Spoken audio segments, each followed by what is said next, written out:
But this just in, I'm still with Russell Quirk, who will be very interested in this, and possibly, like me, very annoyed by it. Maybe you will be annoyed about it. So this guy, Mike Amesbury, the MP for Runcorn and Helsby, sentenced earlier today to 10 weeks in jail on Monday after admitting to beating the hell out of a 45-year-old guy in Frodsham in Cheshire in a drunken brawl last October. You'll be pleased to know that while he's in jail, he'll receive his full MP's salary.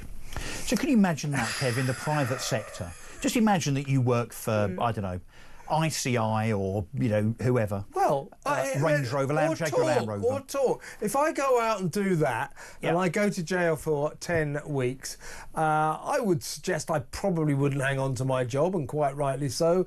And I certainly wouldn't be paid while I was in jail. So in the private sector, I don't want to start another row about two-tier stuff, but, you know, surely if you're a lawmaker, if you are a legislator and you become a law breaker, there should be a mechanism to get rid of that individual. The fact that he's going to be earning, and let's just be clear on what his salary is, £90,000 a year. So over the next 3 months, so what's that? That is about £24,000 of taxpayers' money Mike Amesbury will earn sitting in his prison cell. Yeah. And not working for his constituents, because how can he? Yeah. Technically, his constituents could now, what they call recall him, but they've got to get together. They've got to file an official complaint. Needs a percentage of the whether or not it happens is a moot point. Had he been sentenced to more than a year in prison, he would have been ousted automatically as an MP, right? And a by-election would have been triggered. My suspicion is there probably will be a by-election, but while he waits, while he serves this time in jail, as an MP, as an elected representative of the people, he will earn his full £91,346 a year.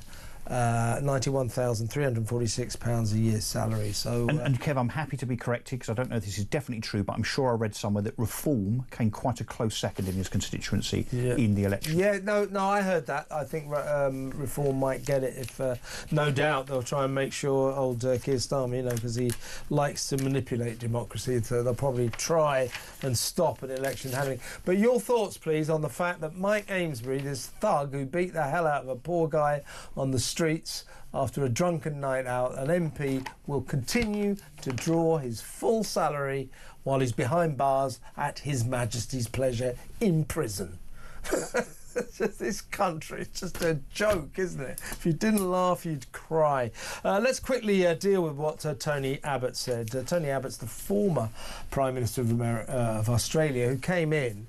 And he basically, at a stroke, it was 2013, he came in as Prime Minister and he brought in something called the Sovereign Borders Act or something like that, which said that any migrant who tries to get into the country illegally, in other words, arrives on a small boat, an unregistered small boat, or arrives without their passports, without documents, illegally, and anyone who turns up in Australia not completely above board, in other words, on a proper legal vessel with documents, will automatically have their right to asylum rescinded. You won't get asylum if you come illegally on a small boat. Guess what?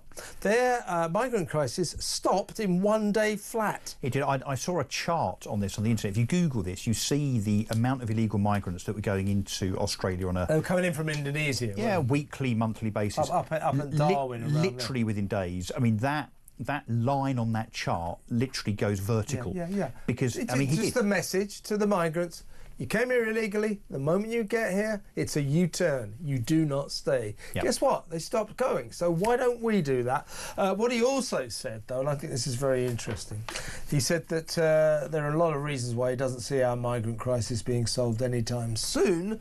But one of the main ones is that the French need to stop the boats, and he says, let's face it, the French don't want to stop the boats. Well, they don't. They're not motivated to, because, of course, when they refuse asylum cases, which they do at a rate of about 10 times more than we do, by the way, they know that it's OK because those migrants' second choice is us. So if they stop them, then they're not going to come to us, are they? So they stop the asylum, and then encourage them almost to come here. So they've got no interest in stopping those migrants coming this way, which is why they're not puncturing boats, why they don't turn on their CCTV systems that we've paid for on the beaches, why there's no gendarmes at Dunkirk, Calais and wherever else patrolling those beaches.